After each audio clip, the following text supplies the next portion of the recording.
2024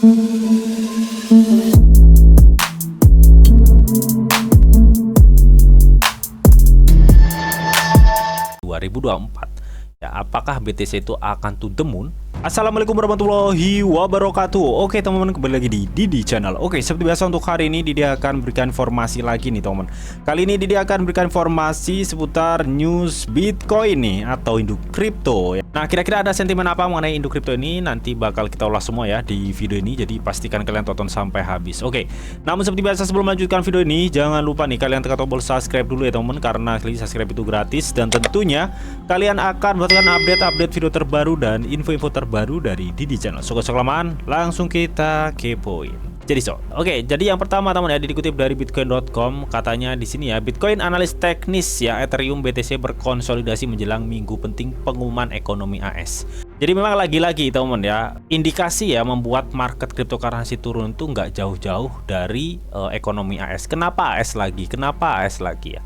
Meskipun kita tahu teman, saat ini banyak negara sudah mulai membuang dolar, bahkan negara BRICS yang digadang-gadang akan mengalahkan ekonomi AS gitu teman-teman ya.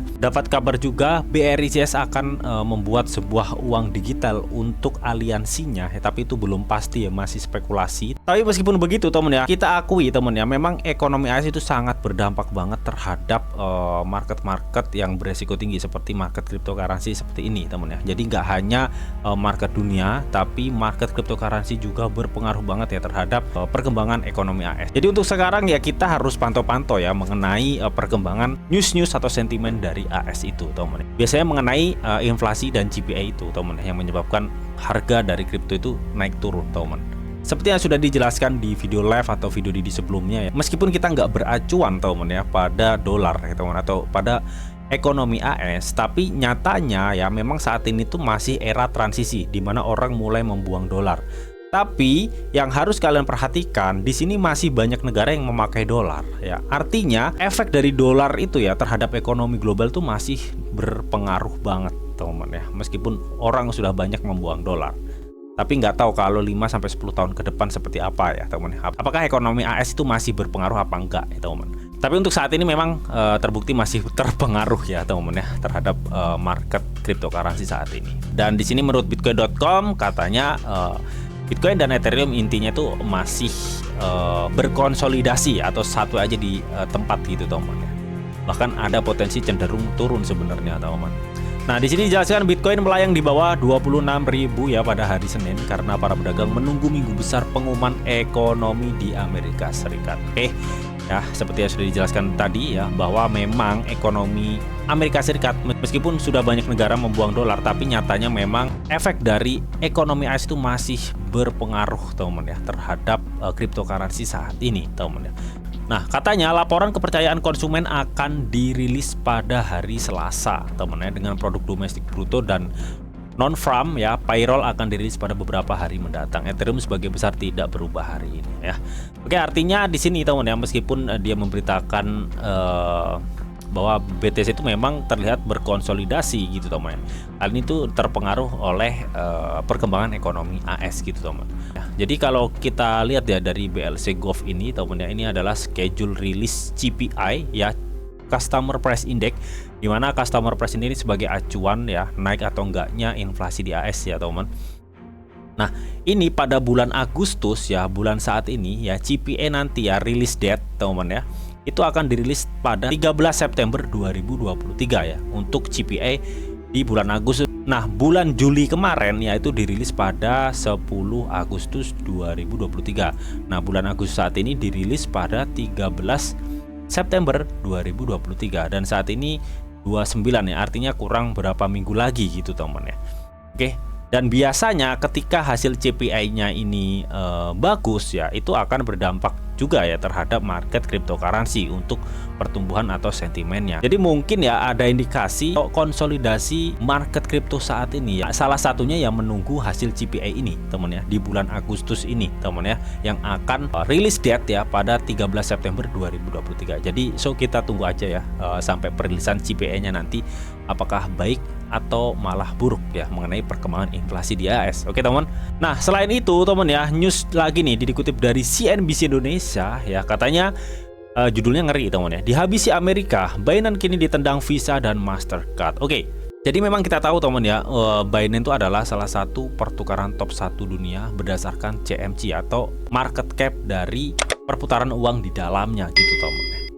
Nah, dan kita juga tahu teman ya bahwa Binance juga memiliki kayak kartu gitulah teman ya. Nah, di sini dijelaskan teman ya, katanya perusahaan yang didirikan oleh Chang Peng Zhou ya atau Binance ini ya, dia itu katanya makin tersudut dan menjadi target otoritas finansial sebagai negara terutama Amerika Serikat. Nah, kita ketahui memang untuk perselisihan ya Binance dengan SEC kemarin teman ya, itu masih belum berakhir teman ya. Yang terakhir dilihat kemarin sempat Binance itu menuntut SEC teman ya mengenai kerugian lah, intinya seperti itu. Nah, di sini yang mengejutkan katanya tuh di sini ya, Mastercard akan berhenti menawarkan kartu berlogo Binance di Amerika Latin dan Timur Tengah yang bisa digunakan oleh pemiliknya untuk membelikan barang menggunakan aset kripto. Nah, kalau misalkan memang Mastercard ingin menghentikan teman ya, otomatis kan ini citra dari Binance bisa dibilang tuh merosot gitu teman ya. Karena dengan adanya Mastercard dan Visa yang menawarkan kartu berlogo Binance, tentunya ini juga mendorong branding ya terhadap Binance itu sendiri. Nah, kalau misalkan perusahaan sekelas Mastercard tiba-tiba akan memberhentikan ya menawarkan kartu berlogo Binance, tentunya ini juga akan sangat berdampak banget ya terhadap reputasi si Binance itu sendiri gitu teman ya. Dan untuk penyebabnya Didi masih kurang tahu ya, karena di sini belum dijelaskan teman. Tapi kalau menurut Didi pribadi teman ya, sepertinya ini ada kaitannya ya teman ya dengan perselisihan Binance dengan Amerika ya, atau terutama di SEC itu gitu teman. Dan di sini ya, produk yang Mastercard maksud itu seperti produk kartu debit yang digunakan oleh pengguna Binance untuk membayar pengeluaran sehari-hari ya dengan menggunakan aset kripto gitu teman. Nah, di sini dikatakan juga ya, katanya menurut Binance Customer Support teman ya, katanya hanya sebagian kecil kurang dari 1% yang terdampak. Pengguna produk ini masih bisa memakai kartu hingga 21 September 2023 ya. Artinya pengguna Binance yang memakai kartu Mastercard yang berlogo Binance ini gitu teman ya, itu masih bisa memakai hingga tanggal 21 September 2023 teman ya.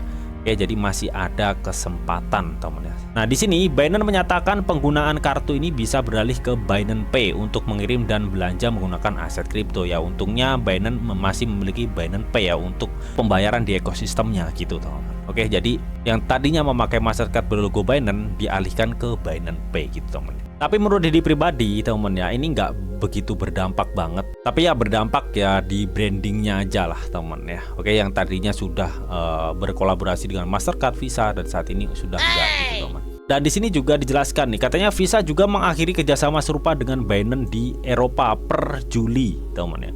Jadi sudah bulan kemarin ya, untuk Visanya sudah mengakhiri kerjasama dengan Binance ya mengenai kartu-kartunya itu teman ya. Nah, menurut CNBC katanya langkah Visa dan Mastercard adalah tanda industri finansial makin menjauhi industri kripto katanya teman ya. Tapi menurut pandangan Didi, sepertinya ada alasan dibalik ini semua gitu teman ya.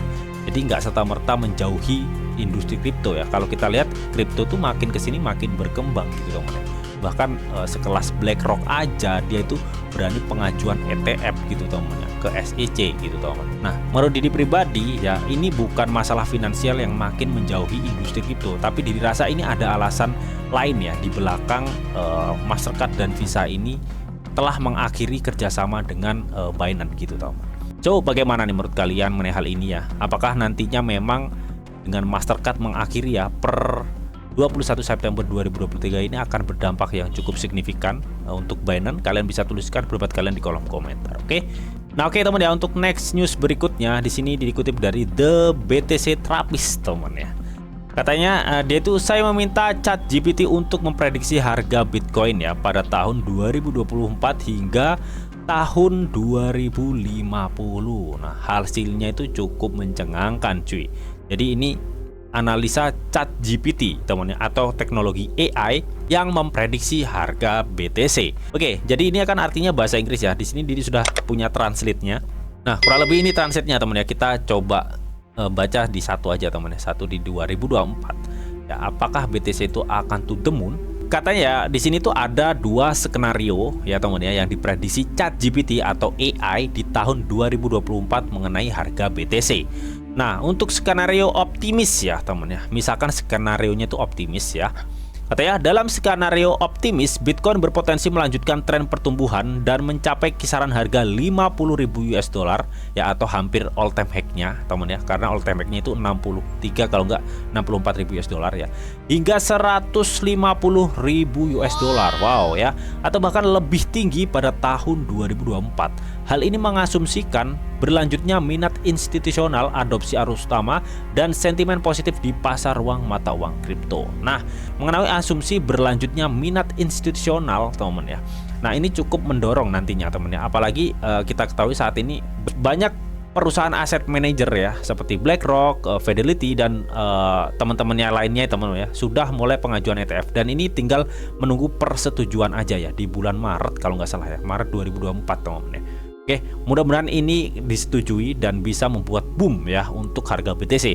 Dan di sini ChatGPT atau AI ini memprediksi harga BTC akan mencapai 50.000 hingga 150.000 US dollar. Wah, ya, ini cukup fantastis kalau misalkan tercapai ya untuk skenario optimis.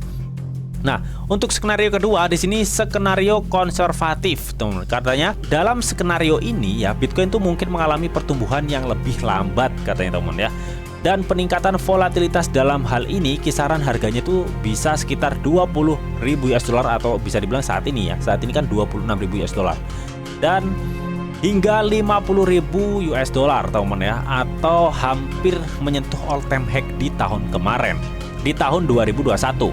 Skenario ini mempertimbangkan potensi tantangan peraturan dan fluktuasi pasar ya. Kita ketahui memang untuk potensi tantangan peraturan ya, yang saat ini memang sedang dialami atau dihadapi oleh market cryptocurrency. Salah satunya ya SEC itu gitu teman ya. Untungnya kemarin Ripple itu sudah memenangkan versus SEC, paling nggak ada cover dikit lah teman. Kalau misalkan kemarin si Ripple kalah dengan SEC ya alamat sudah gitu teman ya. Karena apa ya? Karena SEC menganggap selain Bitcoin ya, altcoin lainnya itu adalah sekuritas teman ya, atau keamanan teman ya, atau token keamanan. Ya untungnya kemarin SRP menang gitu, meskipun sampai saat ini SEC itu tetap nggak terima, intinya seperti itu.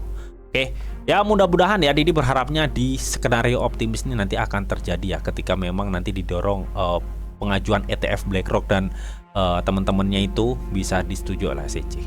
Dan berikutnya di tahun 2028 ya, ini juga sama ya, ada dua skenario optimis dan konservatif ya. Untuk 2028 optimisnya itu angka atau rate dari BTC per satu kepingnya itu 100.000 hingga 500.000 US dollar. Wow ya, ini menyentuh setengah juta cuy. Dan untuk konservatifnya itu 20.000 hingga 100.000 US dollar. Dan di 2032 ya harga per satu keping ya, skenario optimisnya itu 100.000 hingga 1 juta US dollar ya. Dan untuk konservatif itu 20.000 hingga 200.000 US dollar ya. Dan di tahun 2050 BTC itu akan mencapai 100.000 hingga 5 juta US dollar. Wow ya, cukup fantastis teman. Tapi ini di tahun 2050, artinya masih 27 tahun lagi cuy ke depan. Oke, jadi masih lama banget ya temen ya. Dan untuk skenario konservatif ini 20.000 hingga 500 atau setengah juta dolar. Wah, jadi cukup lumayan ya harganya. Makin lama BTC itu juga pastinya makin mahal ya, karena ada halving di 4 tahun sekalinya. Ya mudah-mudahan ya Didi berharapnya optimis ya teman-teman. Skenario optimis ini 50.000 hingga 150.000 US dollar akan terjadi di tahun 2024 hingga di 2025. Amin. So bagaimana nih menurut kalian mengenai hal ini? Kalian bisa tuliskan menurut kalian di kolom komentar. Oke? Tapi tetap teman ya, di sini tuh ada disclaimer on bahwa untuk trading dan investasi di dunia cryptocurrency itu sifatnya sangat berbahaya atau sangat-sangat beresiko tinggi teman. Jadi bijaklah kalian nih dalam mengelola atau memanajemen keuangan kalian. Semua keputusan yang kalian ambil adalah tanggung jawab kalian masing-masing. Di sini Didi hanya memberikan informasi yang Didi tahu untuk kalian semua. Oke, mungkin itu aja yang bisa Didi sampaikan di video ini. Semoga video ini bisa bermanfaat buat kalian semua. Jika kalian suka video ini, jangan lupa nih kalian klik like, share, komen, and di subscribe teman, karena sekali subscribe itu gratis dan tentunya kalian akan mendapatkan update-update video terbaru dan info-info terbaru dari Didi Channel. Oke, sampai jumpa, bye-bye.